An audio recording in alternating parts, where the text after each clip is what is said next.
September 16th marks the beginning of Mexican independence in 1810. The principal figure of the movement for independence is Miguel Hidalgo, the father of Mexican independence.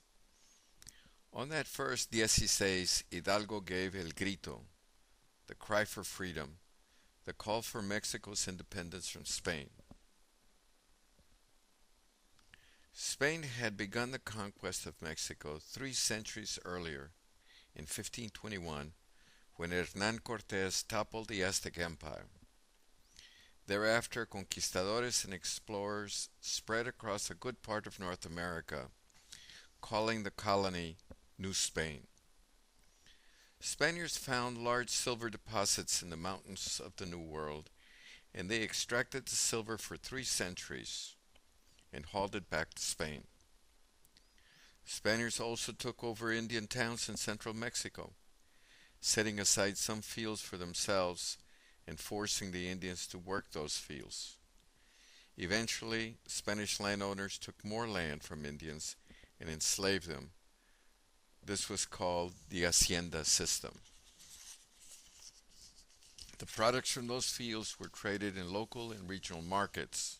In time, the descendants of the Spaniards, those who were born in the New World, stopped seeing themselves as Spaniards and started developing a separate identity with their own customs and culture.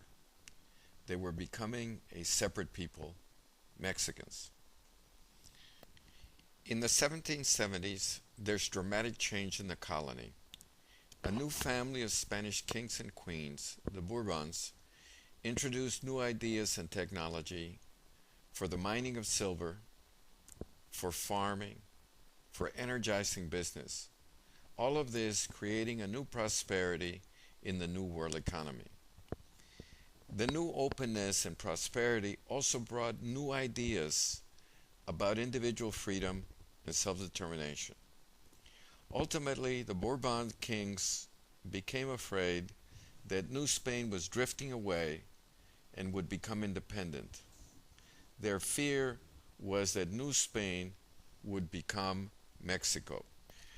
To prevent this, the Bourbons sent Spaniards to be in charge of businesses, to assume leadership positions in the church, to direct higher education, and very importantly, to take the top positions in government, take control of the colonial army in order to collect more taxes, to supervise the effort of extracting silver, work that was terribly exploitive of the Indians.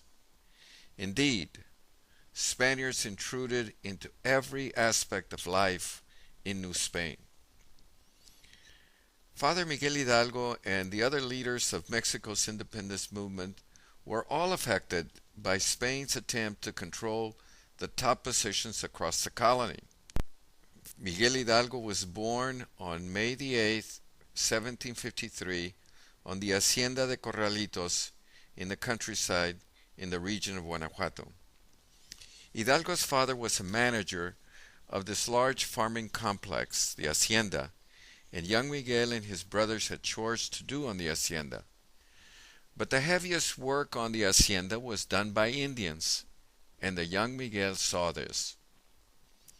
Miguel was taught to read and write first by his parents and later by a priest. Then he and his brother were sent to high school in the nearby larger city of Valladolid. Later, he excelled as a student in an important university in Mexico City, where he became a priest. He learned several European languages and also ancient Indian languages, and he studied the new ideas of individual freedom. Hidalgo returned to teach in Valladolid in the Colegio of San Nicolás, where he eventually became college president. As a college professor and as college president, Hidalgo backed the new ideas of individual freedom and the rights of evolving distinct communities like New Spain to determine its own destiny. At first, Hidalgo and the other Mexican-born leaders gathered to discuss these new ideas because back in Spain, there was great political turmoil. In 1808, Napoleon Bonaparte expanded his empire and replaced the Bourbon kings. This turmoil in Spain gave the Mexican-born leaders an opportunity to rebel against colonial rule. But as soon as things became stable in Spain, Spanish officials in New Spain began to tighten their control over the colony with the army.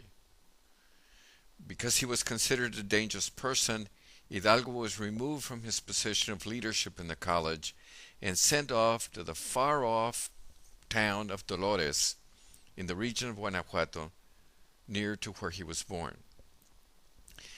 As a parish priest in Dolores, he became aware more clearly than ever before how badly the working Indians were treated. As a parish priest of Dolores also, Father Hidalgo introduced crafts and industry to the Indians, including the making of silk, which was prohibited by Spain. He also revived Indian culture. In Dolores and in the nearby town of San Miguel, Father Hidalgo met young, bright leaders who shared his ideas of freedom and independence. Their meetings were often disguised as literary clubs, and sometimes they met in secret gatherings. Some of these leaders, Ignacio Allende, Mariano Matamoros, Javier Mina, were actually military officers in the colonial army who had witnessed firsthand the Spanish repression. Allende and Matamoros were joined by merchants and farmers and workers who could not determine their own destinies.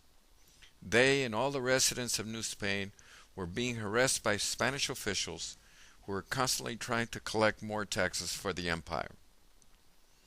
There were also others who joined Hidalgo's discussions for independence, such as government leaders.